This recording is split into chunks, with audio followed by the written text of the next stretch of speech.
Hello, my friends. Welcome back. I hope you are having a peaceful day. Today, I want to share a story with you. A story about words. Words that made people laugh. Words that made people cry. Words that traveled across the world.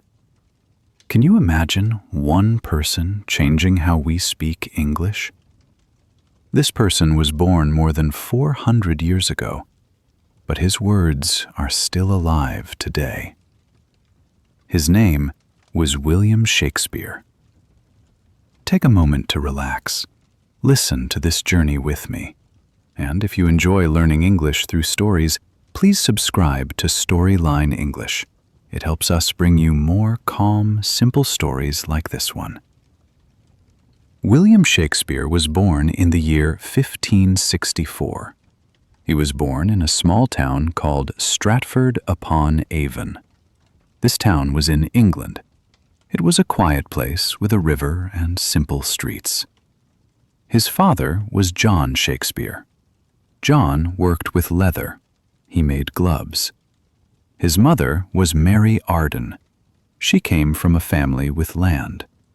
William was their third child. He had brothers and sisters. Life in those days was different. There were no cars or electricity. People lived simply. They worked hard. Families stayed close together. When William was young, he went to school. His school was called a grammar school. At this school, children learned Latin. They read old stories. They studied language and poetry.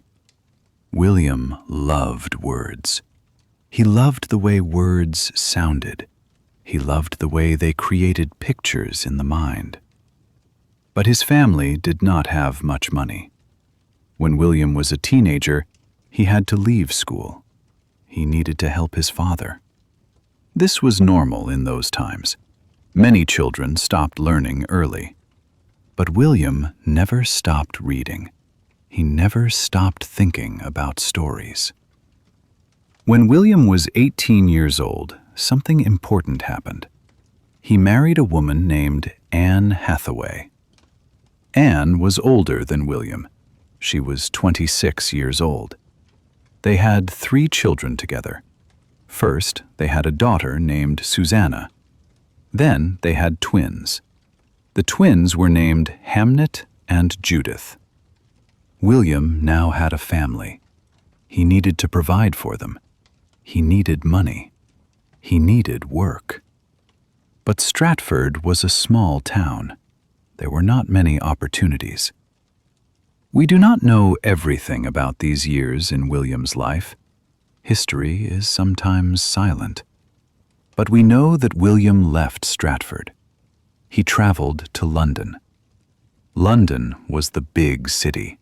It was full of noise and people and possibility. Why did he go? Maybe he wanted adventure. Maybe he needed money. Maybe he wanted to chase his dream of writing. This was a difficult decision. He left his wife and children behind. In those days, travel was slow and hard. Letters took time. But William believed in something. He believed in words and stories. He believed in theater. London was busy and exciting, but it was also dangerous. Streets were dirty. Disease spread quickly. People lived close together in small houses. Yet London had something special.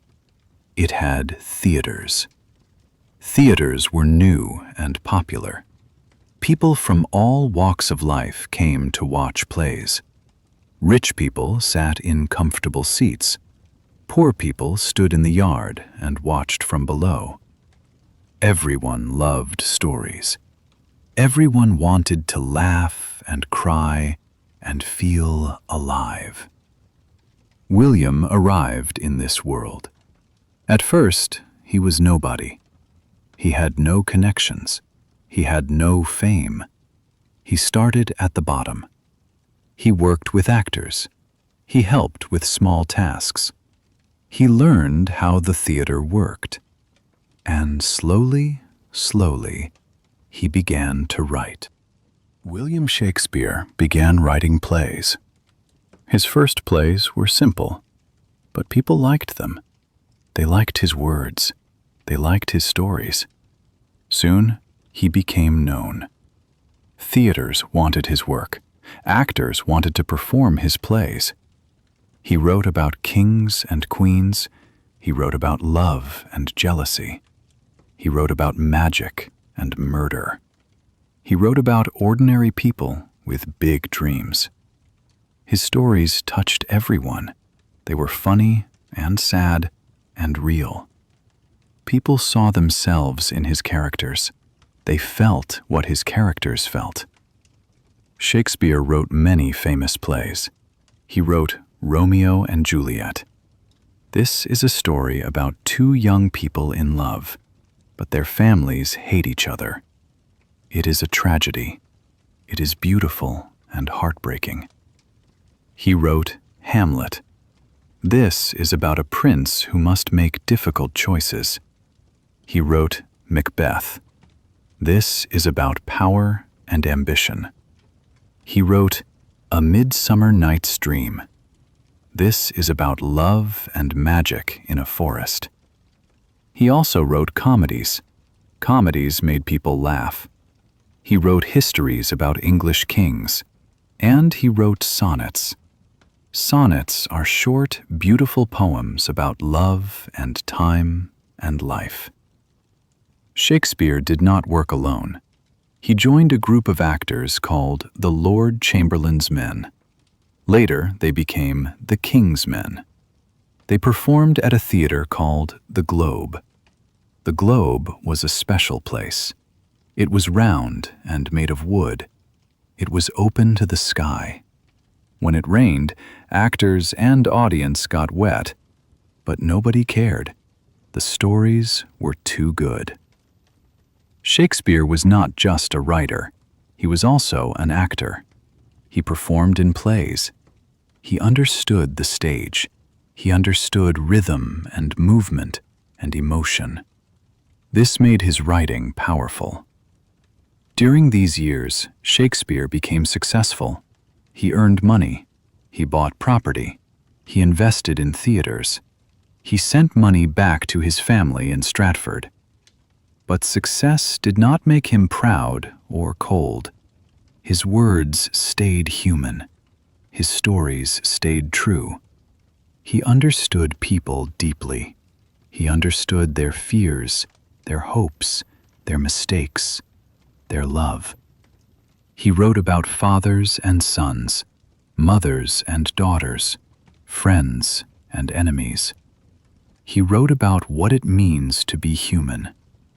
And people everywhere felt seen. They felt understood.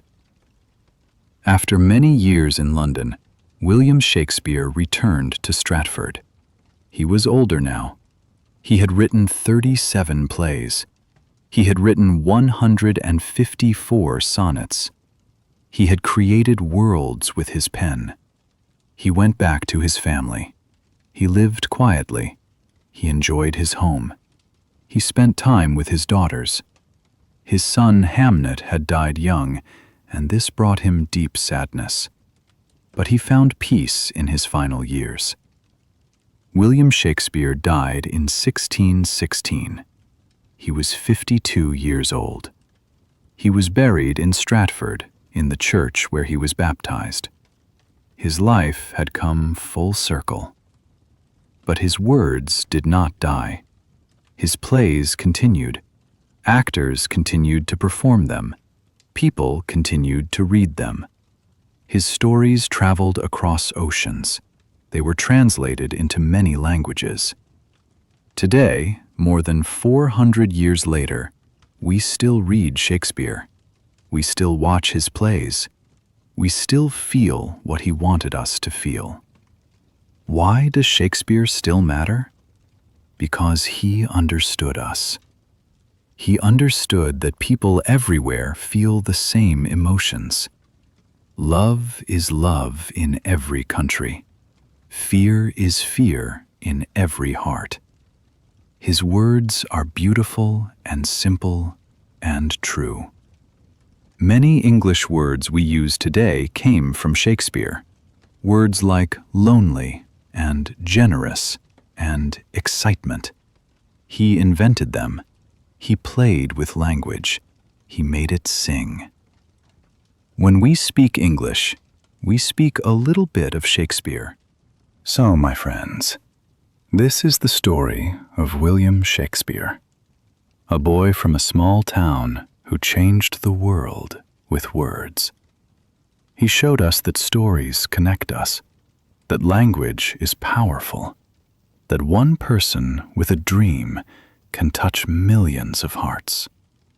His journey reminds us to believe in our own gifts, to use our voice, to tell our stories. Thank you for listening today. I hope you enjoyed this calm journey through history. If you did, I would be so grateful if you subscribe.